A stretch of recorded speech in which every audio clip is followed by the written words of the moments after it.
사랑하는 고등부 여러분들 안녕하세요. 네, 오늘은 사도행전 큐티 원정대 16일차예요. 사명 중심, 그들을 막을 수 없다 라는 제목으로 함께 나눠볼게요. 오늘은 사도행전 5장 27절부터 42절까지의 말씀인데요. 오늘 본문 다 읽고 오셨을 거라고 생각하고 말씀을 함께 나눠보겠습니다.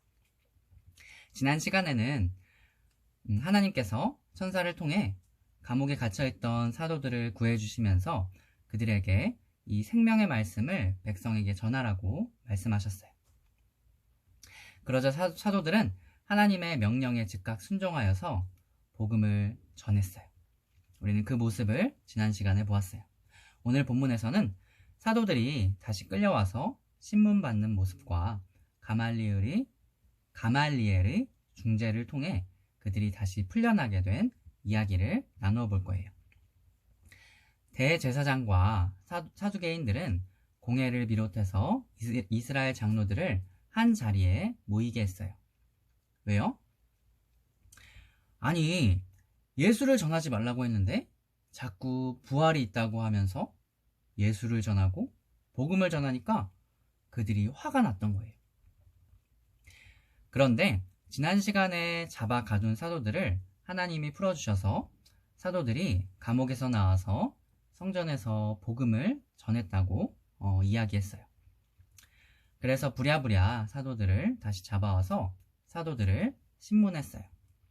27절부터 28절에서 사도들은 공회 앞에 섰고 대제사장이 사도들을 혼냈어요.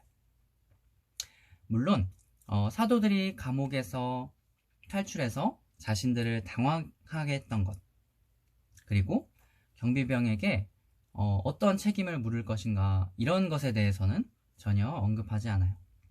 이렇게 이야기해요. 아니, 우리가 예수의 이름으로 가르치지 말라고 주의를 했지. 그런데도 왜 자꾸만 예루살렘에서 계속 너희들의 가르침을 퍼뜨리고 있는 거야? 이거는 정말 싸우자는 거야, 뭐야? 이렇게 혼을 내요. 사실 대제사장과 사두개인들은 이전에도 사도들을 잡아다가 부활도 그리고 예수님의 이름도 전하지 말라고 위협하고 풀어줬어요. 그 얘기를 지금 대제사장이 하고 있는 거예요. 그리고 그는 계속해서 사도들에게 이야기해요. 그리고 예수의 피에 대한 책임을 우리한테 뒤집어 씌우겠다는 거야, 뭐야? 이렇게 이야기해요. 마태복음 27장 20절에서 대제사장을 비롯한 공회가 주동을 해서 예수님을 죽음으로 내몰았어요. 그래서 사도들이 세력을 얻고 예수님이 메시아로 증명이 된다면 그들은 메시아를 죽인 책임을 져야 했어요. 실제로 마태복음 27장 25절에 보면 그들은 그 책임을 지겠다고 큰 소리까지 쳤어요.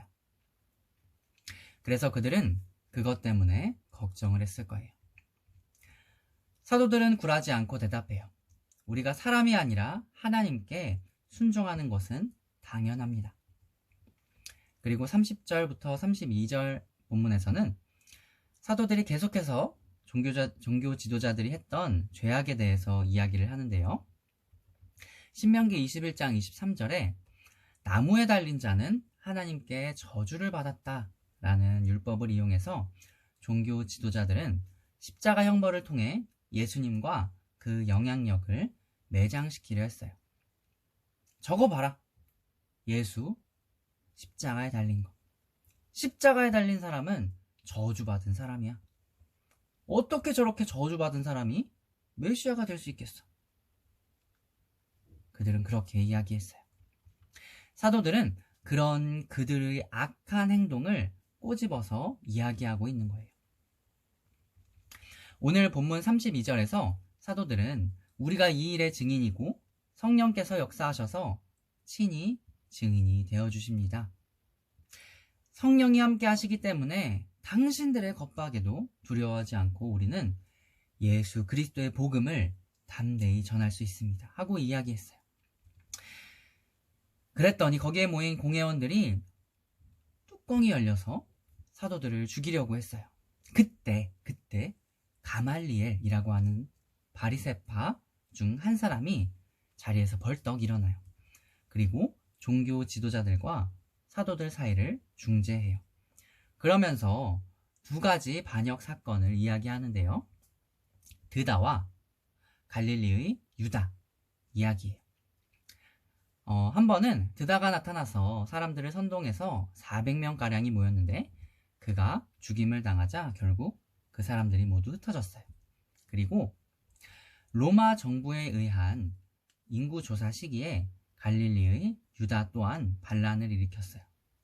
하지만 결국 그가 죽게 되자 사람들이 모두 흩어졌어요.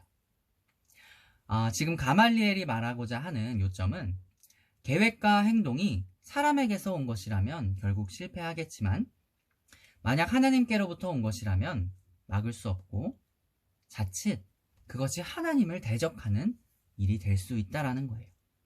그 말을 들은 공회원들은 사도들을 채찍질한 후에 다시 한번 엄하게 경고하고 풀어주게 돼요. 그러고 나서 사도들은 예, 다시는 예수를 전하지 않겠습니다 하고 이야기했을까요?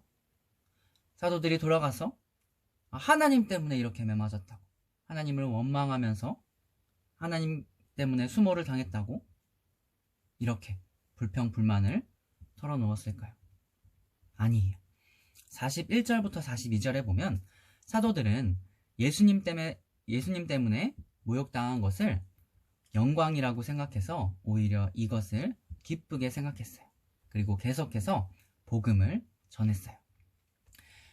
사랑하는 고등부 여러분들, 오늘의 삶 가운데 예수님으로 인해 겪어야 했던 고난, 어려움들 또한 기쁘게 여기는 오늘의 삶 되기를 소망합니다. 여러분들이 적용할 점을 댓글로 달아주세요. 댓글을 잘 달아준 친구들 중에 추첨을 통해 매주 상품이 나가니까요. 적극적으로 참여해주세요. 네, 그럼 오늘 하루도 행복한 하루 되기를 바랄게요. 오늘도 화이팅!